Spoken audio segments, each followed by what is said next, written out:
আচ্ছা, first of all sorry, আমি ভিডিওতে মাইকটা ইউজ করতে পারছি না, কারণ মাইকটা চার্জে দিচ্ছি।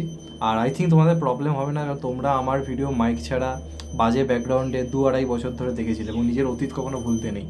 আজকে মাইক হয়েছে বলে, ভালো ব্যাকগ্রাউন্ড হয়েছে বলে মাইক না থাকলে প্রবলেম, এটা আমি মনে করি না। আশা করি তোমাদেরও প্রবলেম হবে না, তোমরা অনেকদিন আমাকে এইভাবে ঝেলেছো।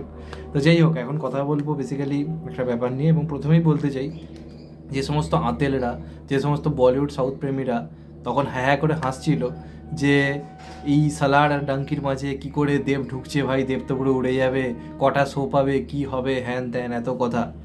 আজকে তারা কোথায় ভাই? আজকে তারা কোথায়? কারণ কালকে শুধু নয়, 31 ডিসেম্বর যেদিন গেল, 1 জানুয়ারি, এবং এই যে নর্মাল দিনগুলো যাচ্ছে, 2 তারিখ, আজকে তো 3 তারিখ, আমি যদি 2 তারিখের কথা বলি, এই প্রত্যেকটা দিনে রীতিমতো কলকাতা জুড়ে শাসন চলেছে একটা সিনেমারই, সেটা হচ্ছে প্রধান। হ্যাঁ, অপরদিকে কাবুলিওয়ালা ভালো চলেছে, কিন্তু কাবুলিওয়ালা কিন্তু কোথাও গিয়ে একটু হলেও পিছিয়ে ছিল প্রধানের থেকে। কিন্তু অবাক করার ব্যাপার হচ্ছে, ডাঙ্কি সালার থেকে বাঙালি অডিয়েন্স কিন্তু বাংলা সিনেমাকে বেশি প্রেফার করছে, এবং তাদের এখন প্রথম চয়েস প্রধান। যখন বাড়ির মানে কোনো ছোটো ছেলে বলছে চলো ডাঙ্কি যাবো, বাড়ির কিন্তু বড়রা বলছে না প্রধান দেখতে যাবো। এরকম ধরনের কন্ডিশন কিন্তু এসে দাঁড়িয়েছে, এটা নিজের চোখে দেখা। আমি যে সাউথ সিটিতে যেদিন প্রথম দেখতে যাই, সেই অডিয়েন্সের সঙ্গে যে ছেলেমেয়েরা এসেছিল, তাই যাওয়ার ইচ্ছে ছিল ডাঙ্কি, আর মা বাবার ইচ্ছে ছিল প্রধান। হল থেকে বেরিয়ে প্রত্যেকে মানে হাততালি দিতে দিতে বেরিয়েছে।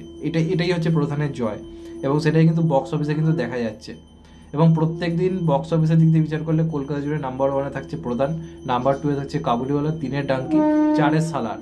তার মধ্যে ডাঙ্কি সালার হিন্দি সিনেমা হয়ে অনেক বেশি শো পেয়েও কিন্তু অনেকটা কিন্তু ড্রপ খেয়েছে শনিবার, মানে এই যে দিনগুলোতে মানে 1 জানুয়ারি এবং 2 জানুয়ারি, বেসিক্যালি 2 জানুয়ারিতে গোটা কলকাতা জুড়ে কিন্তু অনেক কম শো নিয়ে প্রধান যে পরিমাণ হাউসফুল দিয়েছে, মাল্টিপ্লেক্সের হিন্দি বলা, মারাঠি বলা, ওই যে মালিকগুলো যারা রয়েছে তাদের পুরো পোঁদে বাঁশ ঢুকিয়ে দিয়েছে, পুরো পোঁদে বাস ঢুকিয়ে দিয়েছে। কারণ হিন্দি সিনেমাগুলোকে ভর্তি শো দিয়েছে, 6-7টা করে শো দিয়েছে, আর প্রধানকে শো দিয়েছে 2টো। সেই 2টো শোয়ে যে পরিমাণ অডিয়েন্স হচ্ছে, ডাঙ্কি বা সালারের সেই 6-7টা শোয়ে সেই পরিমাণ অডিয়েন্স কিন্তু হচ্ছে না।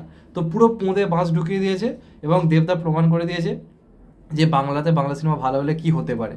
এটা কিন্তু প্রমাণিত, দেবদার এই লড়াইটা কিন্তু আজীবন মনে থাকবে। এবং এরপর আশা করবো এই শিক্ষা থেকে হল মালিকরা পরবর্তীকালে এই বাংলা সিনেমাকে পিছিয়ে রেখে হিন্দি সিনেমাকে বেশি শো দেবো, এই মেন্টালিটিটা মানে ছাড়বে। কারণ তারা এবার বুঝতে পেরেছে একটা জিনিস, যে আজকে ডাঙ্কি সালারের সমান শো যদি প্রধান পেত, তাহলে তারা অনেক বেশি লাভবান হতো। এই ফাটামিটা তাদের কিন্তু এখন হচ্ছে। আর ডাঙ্কি সালারের শো নেক্সট সপ্তাহ থেকে আরও খানিকটা কমবে, তখন কিন্তু আই থিঙ্ক প্রধানের শো তারা বাড়াতে চলেছে, কারণ লাস্ট অবধি তাদেরকে ফিরতে হচ্ছে বাংলাতেই। এটা কিন্তু দেবদার জয়। তো প্রত্যেক দিনের বক্স অফিস আমি তোমাদেরকে জানিয়েছি, সেকেন্ড উইকেন্ডেরই বক্স অফিস ছিল 1.55 করোড়, যেটা একটা হিউজ রেকর্ড। এবং কালকে নর্মাল ডেতে আমাদের আশা ছিল হাউসফুল, অলমোস্ট ফুলের সংখ্যা অনেকটা কমবে, কিন্তু না, কালকেও কিন্তু কলকাতা জুড়ে শুধুমাত্র বিএমএস এর রিপোর্ট তোমাদেরকে আমি দিচ্ছি, এটা কিন্তু গোটা ওয়েস্ট বেঙ্গলের নয়, শুধু বুক মাই শো রিপোর্ট অনুযায়ী কালকে কিন্তু 13খানা শো কিন্তু অলমোস্ট ফুল গেছে, এবং 4 থেকে 5খানা শো কিন্তু হাউসফুল গেছে। সেখানে কাবুলিওয়ালা কিন্তু অনেক পিছিয়ে ছিল, 4খানা অলমোস্ট ফুল আর 2টো হাউসফুল ছিল। তাহলে বুঝতে পারছো নর্মাল ডেতে কোন সিনেমাটা নিজের দাপট দেখাচ্ছে? না ডাঙ্কি, না সালার, না কাবুলিওয়ালা, সেটা কিন্তু প্রধান। কারণ কালকে প্রধান সব থেকে বেশি অলমোস্ট ফুল হাউসফুলের শো দিয়েছে, এবং এটাই হচ্ছে দেবের লড়াই। দেব জাস্ট উড়িয়ে দিয়েছে প্রত্যেকটা সমালোচকদের, প্রত্যেকটা সে সমস্ত লোকদের যারা হিন্দি সিনেমা এলে নাচানাচি করে, বাংলা সিনেমা এলে কান্নাকাটি করে, তাদের জাস্ট উড়িয়ে দিয়েছে। এবং কালকের এই টোটাল কালেকশন যেটা ধরা হচ্ছে, মোটামুটি 15 থেকে 20 লাখ কিন্তু হবে, এমনটা ধরা হচ্ছে, মানে সব দিক দিয়ে বিচার করে, গোটা ওয়েস্ট বেঙ্গলের কথা আমি বলছি।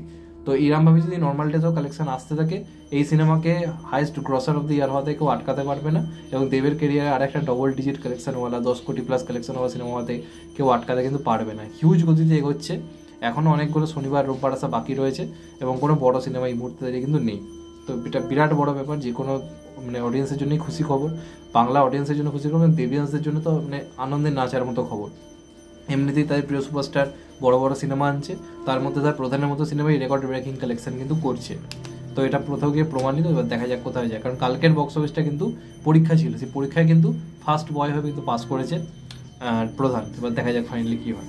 যাই হোক, এটাই ছিল আমার বক্তব্য। তোমাদের কি মনে হয় কমেন্ট করে জানাও। যদি চ্যানেলটা নতুন হয় তাহলে চ্যানেলটাকে সাবস্ক্রাইব করে দিও, and get the bell icon. ভালো থেকো সবাই, টেক কেয়ার, নমস্কার। আবার দেখা হবে কত ভাই, সবাই ভালো থেকো, সুস্থ, টেক কেয়ার, নমস্কার।